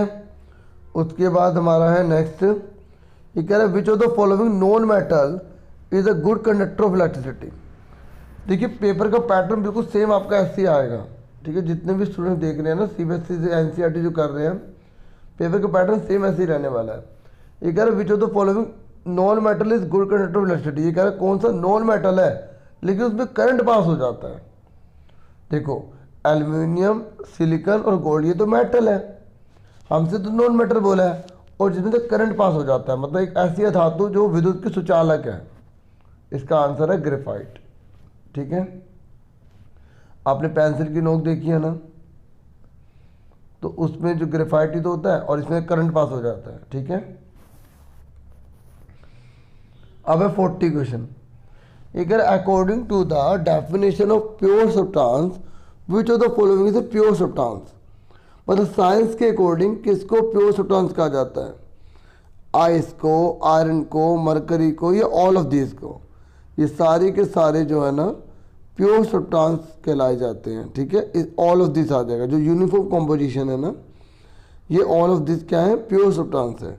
और जो मिल्क है ना, मिल्क वो प्योर नहीं है क्योंकि उसके अंदर बहुत सारी चीज़ें होती हैं, ठीक है। किसके अकॉर्डिंग बता रहे हैं हम, जो है ना जो डेफिनेशन दी गई है प्योर सब्सटेंस, जो वैज्ञानिकों ने जिसको प्योर बताया उसके अकॉर्डिंग। फिर 41 पर आ जाइए। 41 में क्या रहा है, if the mass of a body, अगर किसी वस्तु का जो मास है, मास मतलब द्रव्यमान है, वो डबल कर दिया जाए और वेलोसिटी को आधा कर दिया जाए, ठीक है, तो ये कह रहा है उसका मोमेंटम क्या होगा, उसका संवेग क्या होगा। देखिए संवेग का फॉर्मूला क्या होता है, द्रव्यमान गुणा में वेग, होता है नहीं होता, ठीक है। तो उसने बोला है कि उसको जो द्रव्यमान है उसको डबल कर दिया जाए, मतलब मास को डबल कर दिया, एम की जगह 2m आ गया, ठीक है। उसके बाद वेलोसिटी को उसने बोला है कि आधा कर दिया, क्या कर दिया उसने, वेलोसिटी को जो है आधा कर दिया, लेकिन एंड बिकम हाफ, वेग को आधा कर दिया, वेलोसिटी की जगह v/2 आ जाएगा। तो 2 से 2 कट गया, तो एम भी सेम ही तो आ गया, पहले जो था वही बाद में आ गया। तो आपसे पूछ रहे क्या होगा, रिमेन सेम, हाफ, डबल या 4 टाइम्स। तो इसका आंसर क्या आ जाएगा, रिमेन सेम आ जाएगा, ठीक है। अब 42 पे आ जाइए। तो अब हमारा है 42 क्वेश्चन। ये कह रहा है if the tip of the sugarcane plant is remove from the field. ये कह रहा है कि अगर हम टिप जो है ना, टिप शुगर केन प्लांट की वो रिमूव कर देते हैं from the field, even then उसके बावजूद भी ये कह रहा है it keeps on growing in length, उसके बावजूद भी ये बढ़ता जाता है। ठीक है, it is due to the presence of, ये किसकी वजह से होता है, ठीक है। तो आप लेटर मेरिस्टेम और एपिकल मेरिस्टेम के बारे में जरूर लिखना कमेंट पे। इसका आंसर इंटरकैलरी मेरिस्टेम, इसके बारे में भी आप लिख सकते हैं, ठीक है, अच्छा लगेगा। उसके बाद 43 पर आ जाइए। 43 में कह रहा है कि ए बी सी और डी, ये आप देख सकते हैं, ये मैंने जो पेपर कराया था ना प्रैक्टिस पेपर, उसमें दोनों अच्छे से बताया था, हिंदी इंग्लिश दोनों में थे, इसलिए इस पर ज़्यादा डिस्कस नहीं करेंगे। तो ये कह रहा है करेक्ट स्टेटमेंट कौन सी है इन चारों में से, अगर यहाँ पर डिस्टेंस और यहाँ टाइम लिखा है तो चारों में से कौन सी सिचुएशन करेक्ट है। देखिए जितना ज़्यादा ये नीचे है ना, ठीक है, उतना ज़्यादा उसकी जो है ना स्पीड जो है वो कम है, ठीक है। तो इसका मतलब बी आंसर यहाँ दे रखा है, देखो या तो यहाँ पे ऑप्शन में बी वाला देता है कि सबसे कम ये होगा, ये सबसे ज़्यादा डी वाला बोल देता है। ठीक है, तो यहाँ बी वाला बोला गया है, तो इसका आंसर क्या है? बी। ठीक है, सबसे ज़्यादा सबसे कम जो डिस्टेंस जो कवर करेगा, जो स्पीड है, ठीक है, कम, वो किसके? बी की है। क्लियर हो गया। अब उसके नेक्स्ट आ जाइए, ये कह रहे हैं सॉल्यूशन है, उसके अंदर 40 ग्राम कॉमन सोल्ट और 300 ग्राम जो है पानी है। तो ये कह रहा है कि अब आपको कंसंट्रेशन निकालनी है परसेंटेज में। देखो, जिसको हम घोलते हैं ना, जिसको हम डिज़ोल्व करते हैं, वो सोल्यूट होता है, और जिसमें हम घोलते हैं ना, ठीक है, जिसमें हम डिज़ोल्व करते हैं, वो सॉल्वेंट होता है। और जब दोनों को ऐड कर देते हैं तो वो सॉल्यूशन बन जाता है, मतलब विलेन बन जाता है। ठीक है, तो जो 40 ग्राम है वो क्या है? विलय, ये विलायक, और दोनों को जोड़ेंगे तो विलियन बन जाएगा। तो हमसे बोला गया है कि आपको इसके द्रव्यमान का कितना प्रतिशत भाग होगा विलियन का, वो निकालना है। तो आपको फॉर्मूला याद होना चाहिए। पहले मैं हिंदी में लिख देता हूँ, विलय बटे में विलियन गुणा में 100 होता है। ठीक है, और इंग्लिश में होता है सोल्यूट मल्टीप्लाई अपॉन में सॉल्यूशन इनटू में 100 होता है। तो अब आप देखिए, जो सोल्यूट है वो 40 ग्राम है, और ये जो 320 है सॉल्वेंट है, दोनों को जोड़ेंगे तो सॉल्यूशन निकलेगा। ठीक है, ये बच्चे गलती कर देते हैं, तो 40 बटे में 360 आएगा, मल्टीप्लाई में 100। समझ में आ गया ना मैंने 360 क्यों लिखा है? 0 से 0 कट गई, 4 9 से 36, 9 1 9 9 1 9 9 1 9 9 1 9 चलता रहेगा, तो 11.11। तो इसका आंसर कितना आ गया? ये ए आ गया। ठीक है, याद रखना, ऊपर सॉल्यूट, नीचे टोटल सॉल्यूशन। और अगर कभी कभी एग्जाम में सॉल्यूशन करके दे रहे थे, 360 लिख देगा टोटल सॉल्यूशन, तो आपको क्वेश्चन ध्यान से पढ़ना है कि सॉल्वेंट दे रखा है या सॉल्यूशन दे रखा है, क्योंकि नीचे हमेशा सॉल्यूशन ही आएगा। चाहे सॉल्वेंट दिया हो या सॉल्यूट दिया हो, नीचे हमेशा सॉल्यूशन ही आएगा, ऊपर सॉल्वेंट आएगा, मल्टीप्लाई में 100 आएगा। ठीक है, अब उसका देखिए, ये कह रहा है एक ट्रेन ऑफ 10 वैगन। ठीक है, एक ट्रेन है, वो 10 वैगन से, मतलब रन विद कॉन्स्टेंट वेलोसिटी, और एक ही वेलोसिटी से वो दौड़ रहे हैं। मतलब कोई गाड़ी है जैसे, और वो 10 है, तो एक ही वेलोसिटी से दौड़ रहे हैं। देखिए, जब कांस्टेंट वेलोसिटी से जोड़ेंगे ना, सॉरी दौड़ेंगे, तो u और v सेम हो जाएंगे। मतलब जैसे अगर 40 की स्पीड से जा रहे तो अब 40 की स्पीड से बाद में भी देखा तो 40 है, कोई कांस्टेंट है। ये कह रहा है मास जो है वो 10,000 किलोग्राम है। तो कह रहा है टोटल फोर्स निकालिए। अच्छा, ईच क्या बोला है? हर एक का फोर्स निकालिए। देखिए, एक बार मैं दोबारा पढ़ता हूँ। ठीक है, देखिए, ये कह रहा है एक ट्रेन है, ठीक है, of 10 wagon runs with constant velocity, और उसमें 10 वैगन्स हैं। ठीक है, और एक ही स्पीड से चल रहे हैं, वो है 40 मीटर पर सेकंड, और 3 मिनट के लिए वो ऐसा देखता है, 3 मिनट के लिए कांस्टेंट स्पीड रहती है, और एक वैगन जो है वो 10,000 किलोग्राम का है। तो कह रहा है इसका फोर्स निकालिए। तो बच्चों, आप पहले वीडियो को रोक के खुद सोचना है कि इसका आंसर क्या होगा। देखिए, यहाँ पे कांस्टेंट स्पीड लिखा है, मैंने इसमें बहुत जोर दिया। आपको फोर्स निकालना है, तो फोर्स का फॉर्मूला क्या होता है? m इंटू ए होता है। फोर्स को हिंदी में बल कहते हैं, m मतलब द्रव्यमान, a मतलब त्वरण होता है। ठीक है, तो आप लिखेंगे कि भाई सर मास तो हमें 10,000 kg लिखा है, वो हम 10,000 लिख देंगे। सर ए का फॉर्मूला क्या होता है? ए मतलब त्वरण, ए का फॉर्मूला होता है v माइनस जीओ अपन में टी होता है नहीं होता? अब आप देखिए, इसने बोला कांस्टेंट वेलोसिटी, तो जो कांस्टेंट है तो v भी 40 होगा और u भी 40 होगा। टाइम हमें 3 मिनट दे रखा है, 3 मिनट में कितने सेकंड होते हैं? 60 से गुणा कर लो 180। तो ऊपर कितना आ रहा है? 0, नीचे कितना आ रहा है? 180। 0 को 180 से भाग करेंगे तो 0 तो आएगा। अब उसको हमें फोर्स निकालना है, तो m इंटू ए करेंगे। m कितना है? 10,000 है। ठीक है, m कितना है? 10,000 है, और हम a से मल्टीप्लाई करेंगे, a यानी कि हम 0 से मल्टीप्लाई करेंगे तो 0 तो आएगा, इसलिए इसका आंसर 0 आएगा। क्लियर हो गया आपको? उसके बाद कह रहा है कि name the organelle which is called the powers of the cell, मतलब किस अंग को, कोशिका के किस अंग को हम जो है ऊर्जा का शक्ति केंद्र कहते हैं। तो माइटोकॉन्ड्रिया, न्यूक्लियस, लाइसोम या गोल्जी एपेटस। तो इसका आंसर जो है ऊर्जा का जो शक्ति केंद्रक है वो होगा माइटोकॉन्ड्रिया। मुझे पूरी उम्मीद है सब बच्चों का आंसर सही होगा ये, ठीक है। उसका नेक्स्ट है the undefined. Undefined nuclear region of prokaryotic cell is also known as, ठीक है, दो होती है ना, प्रोकैरियोटिक यूकैरियोटिक होती है, ठीक है। प्रोकैरियोटिक में जो होता है वो अनडिफाइंड न्यूक्लियर रीजन होता है, ठीक है, और जो यूकैरियोटिक होता है उसमें डिफाइंड होता है। प्रोकैरियोटिक में एक क्रोमोसोम, उसमें एक से ज़्यादा, ये दोनों डिफरेंट अच्छे से करना, मतलब करना आपको वही है, बस एमसीक्यू की फॉर्म में आएगा। तो जो अनडिफाइंड न्यूक्लियर रीजन होता है उसे किस नाम से जाना जाता है, उसका आंसर है न्यूक्लियोइड, ठीक है। उसके बाद नेक्स्ट है कह रहे विच सेल ऑर्गेनल, हिंदी में प्रोकैरियोटिक और यूकैरियोटिक हिंदी में वही रहता है ना, न्यूक्लियोइड को न्यूक्लियोइड ही है। उसके बाद कह रहा है which cell organelle plays a crucial role, ये कह रहा है कौन सा सेल ऑर्गेनल होता है जो एक क्रूशियल रोल प्ले करता है डिटॉक्सिफाइंग में many poison and drugs in the cell. मतलब जो पॉइजन या ड्रग्स वगैरह जाता है तो उसको डिटॉक्सिफाइंग कर देता है, उसको जहर को ख़त्म कर देता है। तो वो कौन करता है, गोल्जी एपेटस, SER, देखो लिखा आ गया, स्मूथ एंडोप्लाज्मिक रेटिकुलम। बताया था मैं रेटिकुलम दो प्रकार के होते हैं, एक स्मूथ और दूसरा रफ। तो आपसे ये पूछ रहा है कि इसका आंसर क्या होगा, या वैक्यूल्स मतलब राजधानियाँ, ठीक है, और इसे बोलेंगे चिकनी अंतर्द्रव्य जलिका। तो इसका आंसर जो है वो C है, ठीक है।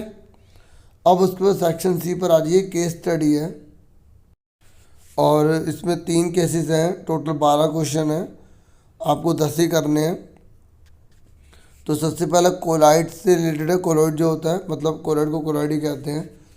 एक है राहुल वेंट टू ए हिली टूरिस्ट रिसोर्ट। तो राहुल है वो हिली जो टूरिस्ट रिजॉर्ट था वहाँ गया। सुबह सुबह इन द मॉर्निंग ही was excited to see a beautiful scene. वो बहुत ही एक्साइटेड था, ठीक है, ब्यूटीफुल सीन को देखने के लिए। उस स्कैटर्ड सन रेज, ताकि किस प्रकार जो सूर्य की रोशनी फैलेगी, पासिंग थ्रू द कैनोपी, जो कैनोपी है ना उसमें से सूर्य की रोशनी फैलती हुई दिखाई देगी। अपने चैप्टर में भी देखा होगा, सेकंड चैप्टर में, है ना। तो the forest mist contains tiny droplet of water. जो फॉरेस्ट है उसमें छोटे छोटे पानी के कण होते हैं जो कोलाइड डिस्पर्स का काम करते हैं इन एयर में, एंड क्रिएट टिंडल इफेक्ट, और प्रकाश फैलने लग जाता है, टिंडल इफेक्ट होने लग जाता है। ठीक है, it makes the path of light visible, जैसे लाइट जो होती है वो फैलती हुई दिखाई देने लग जाती है, टिंडल इफेक्ट दिखाई देने लग जाता है। We came across many colloidal system in our daily life. और ये कह रहा हम बहुत सारे कोलाइडल सिस्टम अपनी लाइफ में देखते रहते हैं, जैसे फोक का बनना, धुंध का बनना, बादलों का बनना, मिल्क का बनना, ठीक है, game stone, face cream, jelly. तो ये कोलाइडल सॉल्यूशन आर हेट्रोजीनियस। ये कह रहा है कोलाइडल हेट्रोजीनियस होते हैं नेचर में, ठीक है, और consisting of the two faces called the disperse phase. ये बहुत इंपॉर्टेंट है, बहुत इंपॉर्टेंट, एग्जाम में हर बार आता है और आपके बारे में भी जरूर आएगा। ये कह रहा है इसमें 2 फेस होते हैं, एक डिस्पर्स फेस और एक डिस्पर्सन फेस, डिस्पर्सन मीडियम। आप सेकंड चैप्टर में देखने टेबल बनी होगी, वो सारी रट लेना, सारी कर लेना, सेम आएगा उसमें से क्वेश्चन। तो ये कह रहा है जो स्मोक बनता है ना, वो उसमें कौन सा डिस्पर्स फेज है और कौन सा जो है डिस्पर्सिंग मीडियम है, ठीक है। तो आपसे एक पूछा गया डिस्पर्स फेज और दूसरा आपसे पूछा गया है कि डिस्पर्सिंग मीडियम कौन सा है, ठीक है। तो इसका आंसर जो है वो है ए, ठीक है। जो स्मोक होता है ना उसमें सॉलिड होता है डिस्पर्सिंग फेज और डिस्पर्सिंग मीडियम होता है गैस। ए आंसर आ जाएगा इसका। उसके बाद कह रहा है which of the following will show Tyndall effect. ये कह रहे हैं इन चारों में से किस में टिंडल इफेक्ट दिखेगा, तो वो दिखेगा स्टार सॉल्यूशन में, ठीक है। जो टिंडल प्रभाव है ना वो इन चारों में से किस में दिखेगा, बाकी इनमें नहीं दिखेगा, ठीक है। ये होमोजीनियस है, ये सारे के सारे क्या होमोजीनियस मिक्सचर है, समांगी मिश्रण है, याद कर लेना क्योंकि इसमें भी पूछ सकता है कि इनमें से कौन सा होमोजीनियस है और बाकी कुछ और दे देगा। ये कह रहे हैं जो मिक्सचर है ना, मिक्सचर वो क्या हो सकता है, होमोजीनियस, हेट्रोजीनियस, प्योर सब्सटेंस या ए और बी दोनों। देखो मिक्सचर 2 प्रकार के होते हैं, एक होमोजीनियस और दूसरा हेट्रोजीनियस, ठीक है। तो इसका आंसर क्या है सी। तो आसानी था, और ये कह रहा है state the nature of colloid, जो कोलॉइड है ना उसका नेचर कैसा है। देखो जो कोलॉइड होते हैं वो दिखने में तो होमोजीनियस होते हैं, लेकिन वो नेचर में हेट्रोजीनियस होता है। इसका ए आंसर है, ठीक है, ठीक है। ऊपर पैसेज में भी हमने पढ़ लिया था। अब दूसरा केस है मैथमेटिक टिश्यू से related, we divide for sake. इस क्योंकि आपने पढ़ा था ना, ऊपर भी क्वेश्चन आया था, तो इसलिए ना पहले केस स्टडी करना, क्योंकि कई बार केस स्टडी के क्वेश्चन उसमें आते हैं एमसीक्यू में, तो बेनिफिट मिल जाता है। जब आपको 15 मिनट 20 मिनट मिलेंगे ना एक्स्ट्रा पढ़ने के लिए पेपर, तो उसमें आप ये कर लेना जरूर, ठीक है। तो ये कह रहा है have you ever seen a plant grown from a seed to a full herb. ये कह रहा है कि क्या कभी आपने कोई पौधा देखा है वो किस तरीके से सीड से फुल हर्ब बन जाता है, या श्रब बन जाता है, ट्री बन जाता है।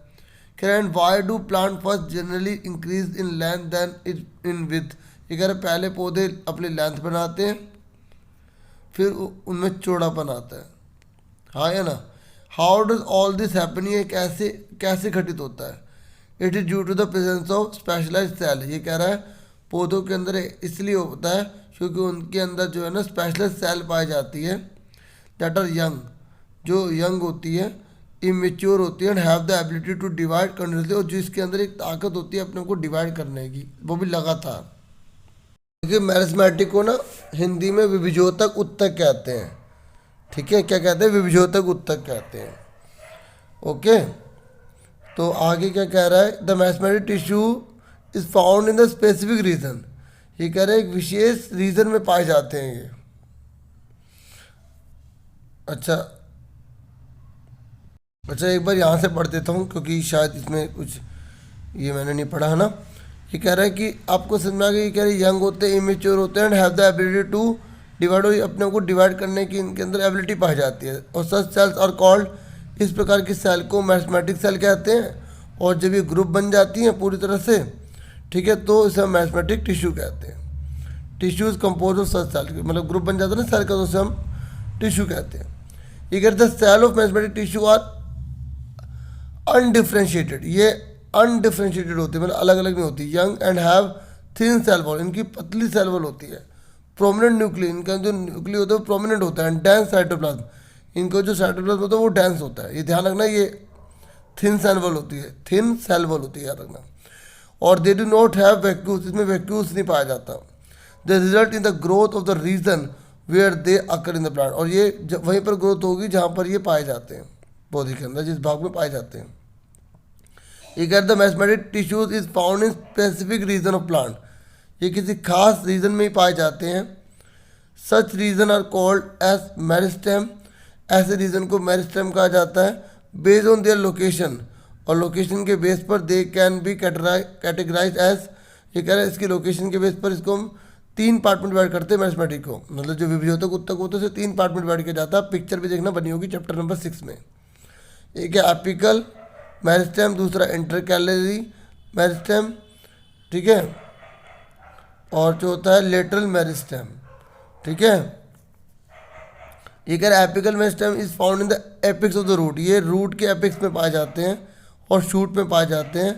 Result in the increase in the length of root, और ताकि रूट की लेंथ बढ़े और शूट जो शूट है वो बढ़े।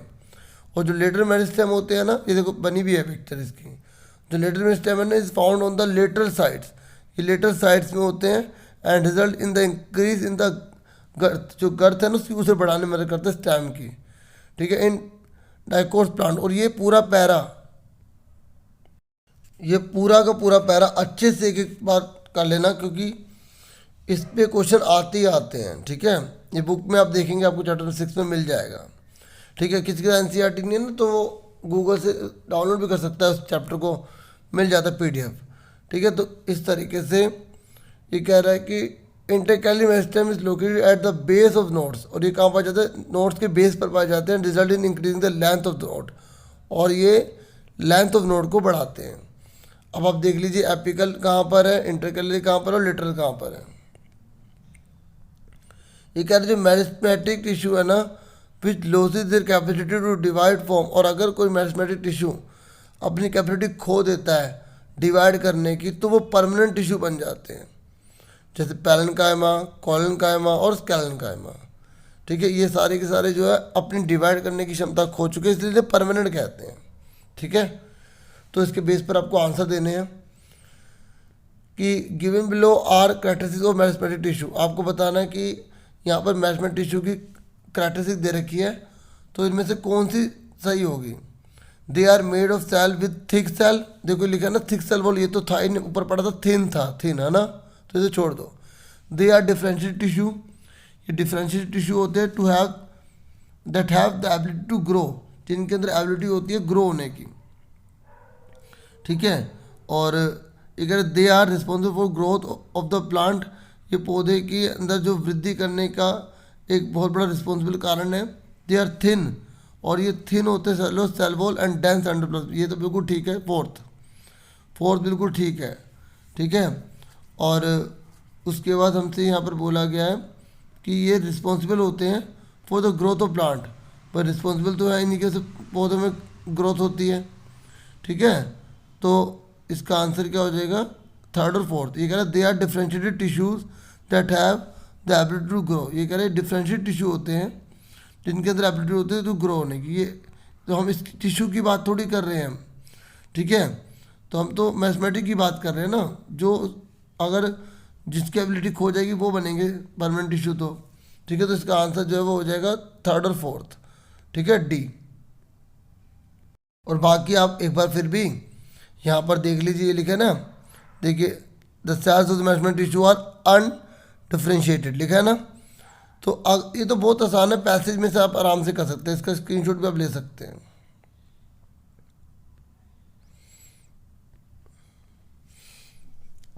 ओके, तो इसका आंसर मैंने आपको बता दिया डी। उसके बाद नेक्स्ट है, अगर विच ऑफ द फॉलोइंग टिश्यू है डेड सेल्स, अगर कौन सी इनमें से होती है जो डेड सेल होती है, पैरेन्काइमा, कोलेन्काइमा, स्केलेन्काइमा या एपिथेलियल टिश्यू। आपको बताना है कि डेड सेल कौन सी होती है, ठीक है। और जो बच्चे हैं मुझे कोलेन्काइमा के बारे में एग्जांपल भी लिख के दिखाएंगे, ठीक है, कि इसके कोई 2 एग्जांपल कौन कौन से होते हैं। और बाकी जो डेड है ना वो कौन से स्केलेन्काइमा होते हैं, इसके भी आप एग्जांपल लिख के दिखाना मेरे को, ठीक है। तो इसका आंसर क्या है, बी। उसके बाद नेक्स्ट है, ये कह रहे हैं जो girth of the stem increase, जो गर्थ होती है स्टेम की वो बढ़ती है, वो किस चीज़ से बढ़ती है। तो ऊपर आप ऑप्शन में आराम से देख सकते हैं, ऊपर लिखा भी था, तो वो बढ़ती है लेटरल मेरिस्टेम की वजह से, ठीक है। मैं आपको दिखा भी देता हूँ, ये देखिए लिखा है ना, ठीक है। तो इसका आंसर क्या आ जाएगा, बी आ जाएगा। उसके बाद अब हमारा है 56, ये कह रहा है find out the incorrect sentences, इन चारों में से कौन सी बात जो है वो गलत लिखी हुई है, ठीक है। तो यहाँ लिखा है parenchyma tissues have intercellular spaces, तो ये तो बिल्कुल ठीक लिखा हुआ है। कोलन काइमेटस जो है tissues are irregular thickened at corner, ये भी बिल्कुल ठीक है। Apical intercalary meristems are permanent tissue, नहीं, देखिए ये परमानेंट टिश्यू जो है वो नहीं होते। परमानेंट टिश्यू अगर होते, ये तो पार्ट है ना मेरिस्टेमेटिक टिश्यू के, परमानेंट टिश्यू तो कोलेन्काइमा, स्केलेन्काइमा, पैरेन्काइमा है, ठीक है, जो अपनी एबिलिटी खो चुके होते हैं डिवाइड होने की। तो ये तो बहुत इजी था, सी आंसर आ गया इसका। और इन चीज़ों को भी याद रखना, ये जितनी भी चीज़ें लिखी हैं, ठीक है। अब मैंने इसको पैरेन्काइमा, कोलेन्काइमा जो भी है हिंदी में होते हैं, बाकी थोड़ा बहुत मैंने कहा था कि हिंदी में थोड़ा थोड़ा बता पाऊँगा, ठीक है। तो आपको मैंने बता दिया, चैप्टर 6 में शुरू का पेज खोलेंगे ना तो आपको मिल जाएगा, वहाँ से थोड़ा थ्योरी पढ़ लेना इसकी, ठीक है। हिंदी मीडियम वालों थोड़ा कोऑपरेट करना। उसके बाद नेक्स्ट है force and law of motion. तो यहाँ पर एक केस स्टडी से पढ़ लेते हैं फिर इसके आंसर देखते हैं। ये कह अख्तर, किरण और जो यहाँ पर कार्तिक है वो riding in a motor car, ठीक है, वो मोटर कार में राइडिंग कर रहे थे। That was moving with a high velocity, और वो हाई वेलोसिटी में मूव कर रही थी गाड़ी। ऑन एन एक्सप्रेस वे पर वो जा रहे थे। When an insect hit the car, तभी एक इंसेक्ट हिट हुआ कार से, ठीक है, कार की जो विंड शील्ड होती है ना उससे।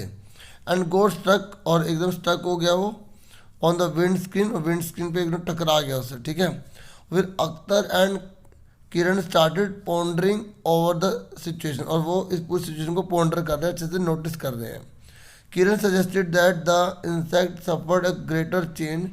ये कह रहा है कि जो इंसेक्ट है ना उसको बहुत चोट लगी है, क्योंकि अचानक बहुत बड़ी मात्रा में चेंज आया था मोमेंटम में as compare to the change in the momentum of the motor car. ठीक है, तो जो मोटर कार के मोमेंटम में इतना चेंज नहीं है जितना उसको चेंज सामना करना पड़ा, जिसकी वजह से उसे प्रॉब्लम हुई। Akhtar said that since the motor car was moving with large velocity, उसने बोला कि जो मोटरसाइकिल है वो बहुत लार्ज वेलोसिटी से जा रही थी। It exerted a large force, उसने बहुत बड़ी मात्रा में एक ताकत लगा दी उस कीड़े पर। As result the insect died, और इंसेक्ट मर गया। Kartik said I to experience the same force and change in the motion and started discussion on the game of the tennis. तो उन्होंने बोला मैंने भी ये चीज़ एक्सपीरियंस करी है कि किस तरीके से जो मोशन का जो चेंज हुआ और किस प्रकार से जो मोशन और मोशन में चेंज आया था। And started discussion on the game of tennis, और वो टेनिस के बारे में फिर डिस्कस उससे करने लग गया। And relating to the law of motion, और जो भी उसमें गति का नियम लगा था उसके बारे में डिस्कस कर रहा है लॉ ऑफ मोशन में। अख्तर ने बोला था first law of motion indicate that, first law of motion कहता है कि when an unbalance external force act on an object, जब अनबैलेंस बाह्य बल लगाया जाता है, एक्सटर्नल फोर्स लगाया जाता है किसी ऑब्जेक्ट पर, इट्स वेलोसिटी चेंजेस, उसकी जो वेलोसिटी होती है वो चेंज हो जाती है। बस मतलब ताकत लगाओगे तो उसकी वेलोसिटी चेंज हो जाएगी, मतलब उसका वेग परिवर्तित हो जाएगा। That is the object gets accelerated, जिससे वो ऑब्जेक्ट एक्सेलेटेड होगा। आपको पता ना कि एक्सेलेशन तभी होता है जब वेलोसिटी में चेंज आए, ठीक है ना। तो किरण अप्रिशिएटेड हिम, किरण ने उसकी तारीफ करी, हाँ भाई सही बोल रहा है। तो during the game of tennis, मतलब टेनिस की गेम के दौरान, if the ball hits A player, अगर बॉल जो है वो किसी प्लेयर से टकरा जाती है तो it does not hurt him, उसको हर्ट नहीं करती। On the other hand if a fast moving cricket ball, अगर एक तेज़ी से चलती हुई बॉल जो हिट कर जाती है, स्पेक्टेटर जो बैठा हुआ दर्शक है जिसे वो देख रहा है उसको चोट पहुंचा देती है। तो this observation suggest that the impact produce by the object depend on their mass and velocity. उसने बोला ऐसा इसलिए होता है क्योंकि मास और वेलोसिटी पे डिपेंड करती है बात, ठीक है। They conducted that the greater force is required to give a greater velocity, मतलब अगर ज़्यादा फोर्स लगेगा ज़्यादा वेलोसिटी होगी। देखो अब वो जो मास और वेलोसिटी को अगर मल्टीप्लाई करोगे तो वो ताकत ज़्यादा लगेगी, इसलिए जो बैठा हुआ स्पेक्टेटर है ना उसको चोट लग जाएगी, क्योंकि एक तो जो बॉल है उसका वो कितने किलो की है, कितने ग्राम की है वो, और किस स्पीड से आ रही है वो, उन दोनों को मल्टीप्लाई करें तो उसका प्रभाव ज़्यादा पड़ जाएगा।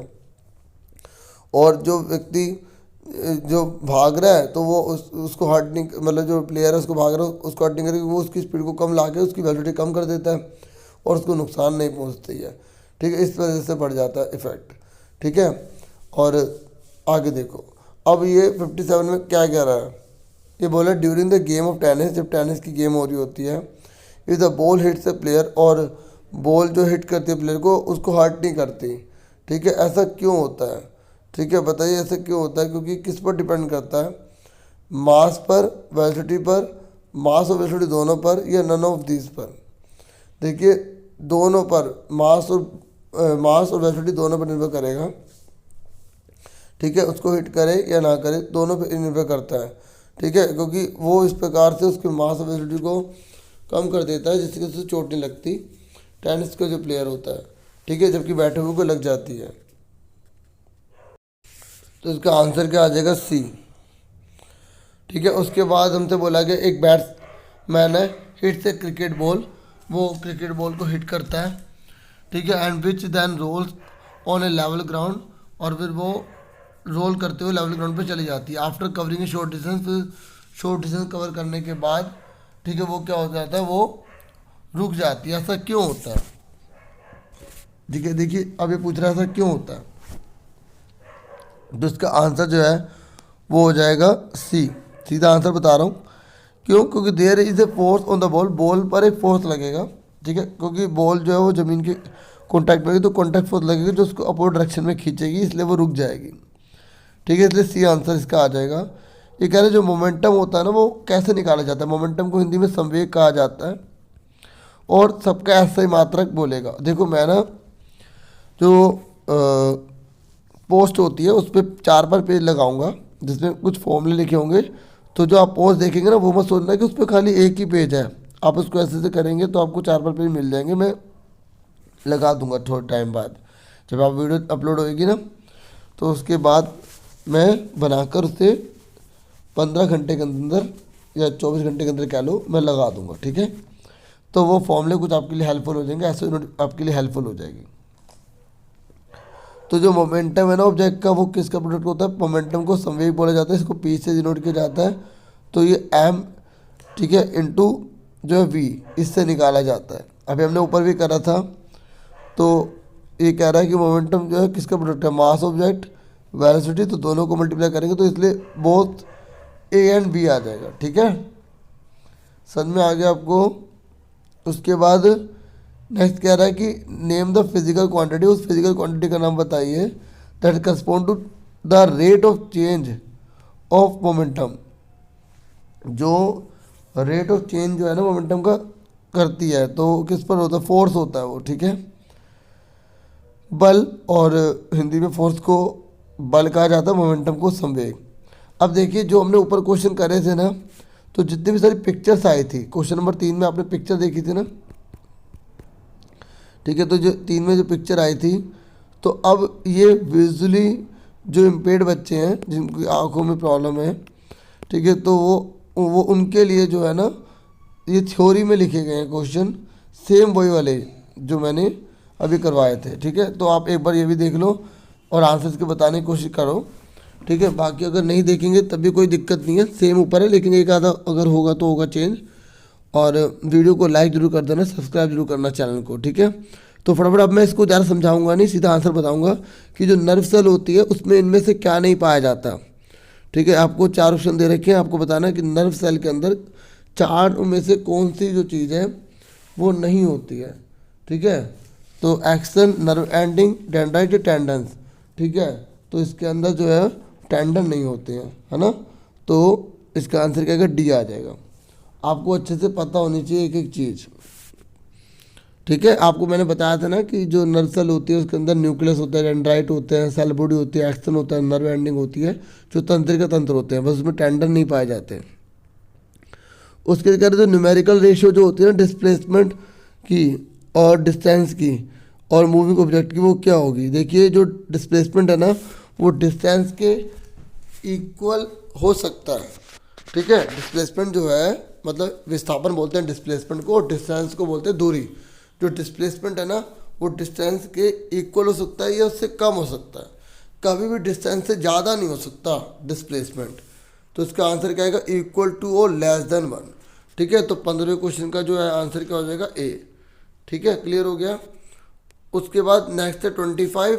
तो यहाँ पर जो सीधा क्वेश्चन पढ़ूंगा ये आप, ठीक है, ये टाइनी पोर्स वाला जो हमने सेक्शन पढ़ा था ना, वो पिक्चर बना रखी थी, पिक्चर नहीं बना रखी। और यहाँ बोला गया कि कौन सा जो है फंक्शन स्टोमेटा का नहीं है, ठीक है। तो 4 ऑप्शन आप बता सकते हैं कि इनमें से कौन सा फंक्शन नहीं है।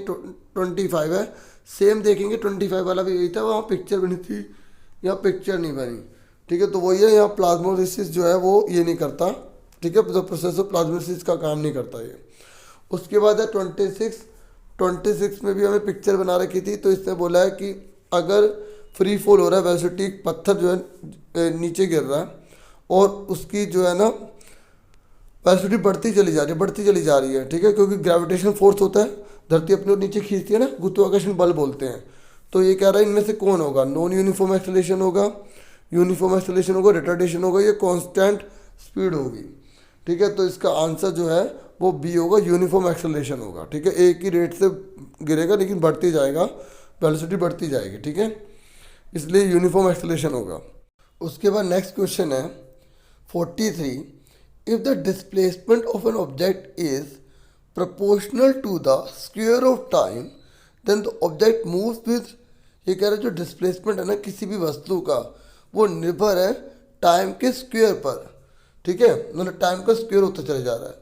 तो ये कह रहे हैं then the object moves with, तो जो ऑब्जेक्ट है ना वो कैसे मूव करेगा? यूनिफॉर्म वेलोसिटी से, यूनिफॉर्म एक्सेलरेशन से, इंक्रीजिंग एक्सेलरेशन से, या डिक्रीजिंग एक्सेलरेशन से। तो इसका आंसर जो है आप गैस कर लेंगे क्या होगा आंसर।